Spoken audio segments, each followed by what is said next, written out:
Believe it or not, South LA has some pretty historic buildings, and these three buildings here will make you rethink this region's history.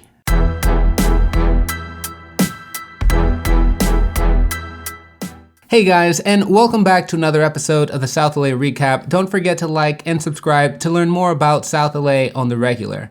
Today, we're going to dive into three historic buildings in South LA, and I know what you're thinking, possibly, if you're not a nerd like me, is that this sounds pretty boring, and you know what?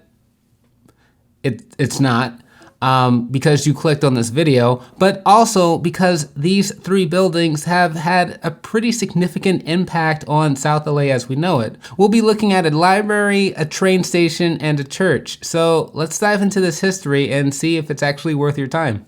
Did you know that South LA holds one of the oldest libraries in the city? In the Vermont Square neighborhood in between 49th Street and Budlong Avenue, you'll find the Vermont Square Library nestled into a cozy neighborhood. The library, while not the oldest in the city, was the Los Angeles Public Library's first permanent location. Before this branch, the Los Angeles Public Library rented spaces across the city. Funded entirely through a grant by Andrew Carnegie's Carnegie Foundation, Los Angeles City built the library in 1913. Today, the Vermont Square Library is one of 3 Carnegie libraries still standing and one of 72 libraries operated by the Los Angeles Public Library. Next up on the list is the Watts Station. Now, if you have driven through Watts before, you have probably seen this bright orange, late Victorian style train station that hasn't really been taking trains since 1961. When this station was active, both freight and passenger trains stopped here.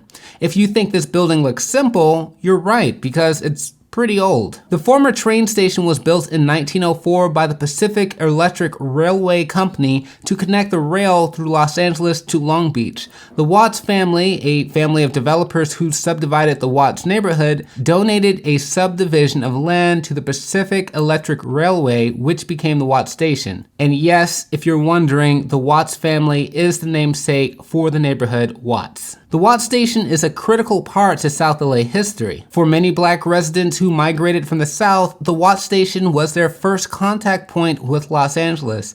Just like how Harlem has the Apollo Theater, South LA had its own version of that, called the Lincoln Theater.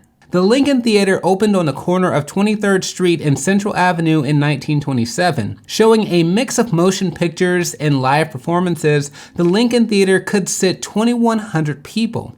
In the once bustling African-American neighborhood of historic South Central, the theater catered to both black and white patrons. And a part of the booming jazz corridor of Central Avenue, Duke Ellington, Nat Cole, Fats Domino, and B.B. King were some of many music celebrities who performed here.